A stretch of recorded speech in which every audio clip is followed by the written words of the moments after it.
Hey tank mates, Wes with Divine Aquariums presenting another topic to you. Very important topic. And that topic is bacteria, what they're not telling you.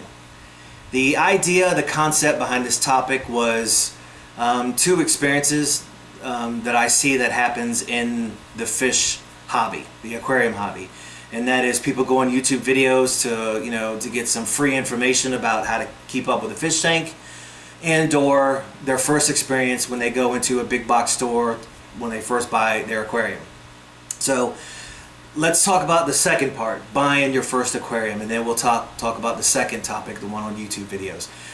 So you go in your big box store, you buy your aquarium, you buy your filter, you buy your heater, your decorations and everything, and you buy your fish. And then they'll say, hey look, your water has chlorine in it, you need to buy the chlorinator, put this in, float the fish for 15 minutes, and then you can add them into your tank. That was column A. They didn't tell you column B. And that's what I'm here to tell you about. The rest of the information that they forgot, don't know, or just neglected to tell you. They're right. You float your fish 15 minutes, you can put them in there, or you slowly acclimate them to the tank. But, and it's really not, it is their fault, but it's not their fault, because for the most part, the employees there are just high school, college kids who just need a job. So, yeah, my dogs are trying to make a cameo appearance in here, and I'm not going to let them. So they don't tell you the information because they don't know, or something else is going on.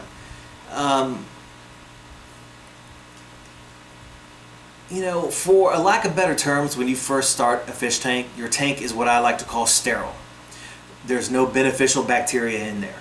It's super. It is super clean. It is unbelievable. It's sterile. It is what it is. You need bacteria in the tank so your fish can grow. Your fish can be healthy in the tank. But they didn't tell you that. So what ends up happening is your tank will go through a new tank syndrome because you have no beneficial bacteria in there. Then one or two things will happen. Either your fish will continue to live because you bought some very hardy fish in the beginning, like Danios or Tetras, or your fish will, some of them will die, half of them will die, well they'll all die. Something like that will happen. You'll take your fish back, you'll say, hey look, all my fish died, I need new fish. They'll do a water test on it, and they'll say, well here's your problem, your tank's going through a cycle. It's going through the nitrogen cycle, or new tank syndrome. When you're like, well how do I how do I keep fish? And they'll say, well you need to buy this bottle of bacteria. Why didn't you tell me this from the beginning? Because they had to move on to the next customer, and that's what ended up happening. So that's column A and that's column B. Now let's go a little bit deeper into that topic of new tank syndrome, the nitrogen cycle. Your fish tank will have a nitrogen cycle. There's 3 stages to the nitrogen cycle. Technically there's 5, but to keep it simple, I only want to talk about 3 stages. And that is ammonia, which is NH3. The second stage is nitrites, which is NO2. The third stage, conveniently, is NO3. Easiest way to remember that. The first stage, ammonia, is very toxic. It's very deadly to fish. It will kill your fish very quickly. So what we have to do is break that down into the second stage. But what ammonia really is it's your fish secreting ammonia through urine, through their poop. It's uneaten food that's just laying at the bottom of the tank. It's decaying organic matter. Basically, like these live plants, there's a dead leaf, it falls, it starts to decay, it emits ammonia, and that's how ammonia is in your tank.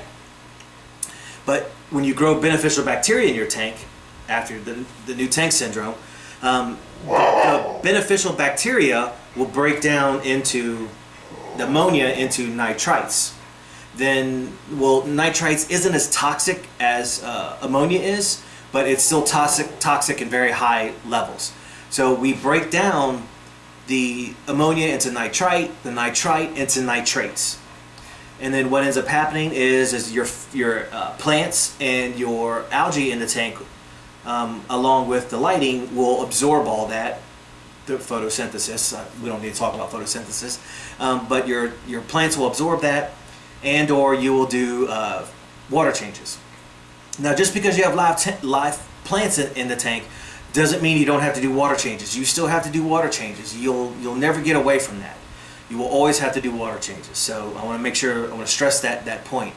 But because I do weekly water changes in this thing and I have live plants, my 3 stages, ammonia, nitrite, nitrate, are always at 0. Just because I'm doing weekly water changes and the tanks, or the plants in the tank, are absorbing that. That's the nitrogen cycle. Okay. Now let's talk about the main title, bacteria. Bacteria, you will grow beneficial bacteria in the tank, just like how you have good bacteria on your body that prevents you from getting sick from the flu or the cold.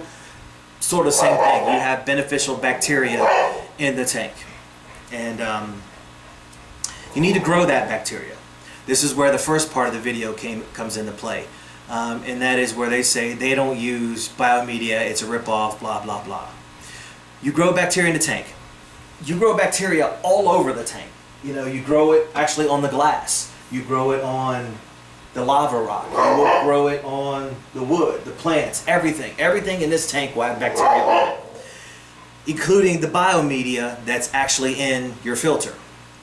So this is where I'm getting into this. People will say you don't need to put biomedia in the tank. It's a ripoff. It's because it's growing all over the tank. That is true. Bacteria is growing all over the tank. But this is the one thing, again, that they neglect to tell you, they don't know, or just forgot. One, in order for the bacteria to break down the nitrogen cycle, the water's got to pass it through it.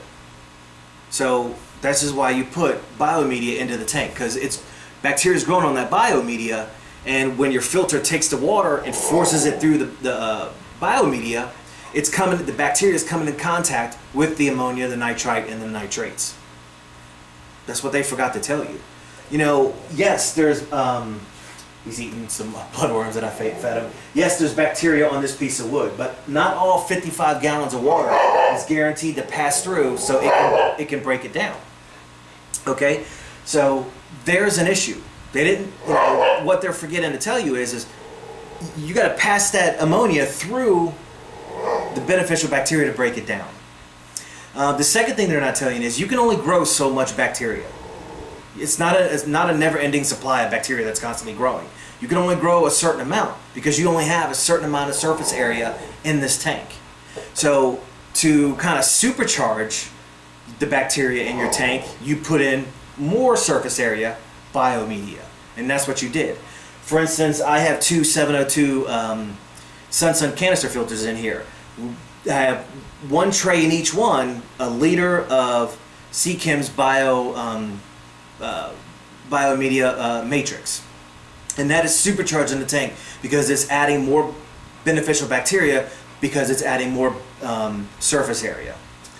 And to give you a good idea of what I mean by that is you have 2 55-gallon tanks. One tank is empty, full of water. The next tank is filled with biomedia. Even though they're both 55 gallons of water, actually the one filled with media is less water. It has more surface area, so therefore it has more beneficial bacteria than what an empty tank will have. That's the difference. That's what they're not telling you.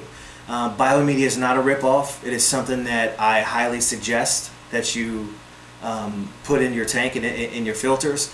It is not a ripoff. So that's what they're not really telling you. The other thing is going back to the new tank syndrome. Another thing that you can do to kind of jumpstart the bacteria process, the bacteria growth process, is one of a couple different ways. Buy a bottle of bacteria, which this stuff here is worth its weight in gold. This bottle is usually $14 for 500 milliliters. Or what I do is I put liquid bacteria in there, and then from my other tanks I'll take a used filter when I do the maintenance on it, and I'll put it in this filter, because that sponge filter or the polyfill that I use actually has bacteria already growing on it because that tank's already set up. I'll take the filter from there, that dirty filter, stick it in there.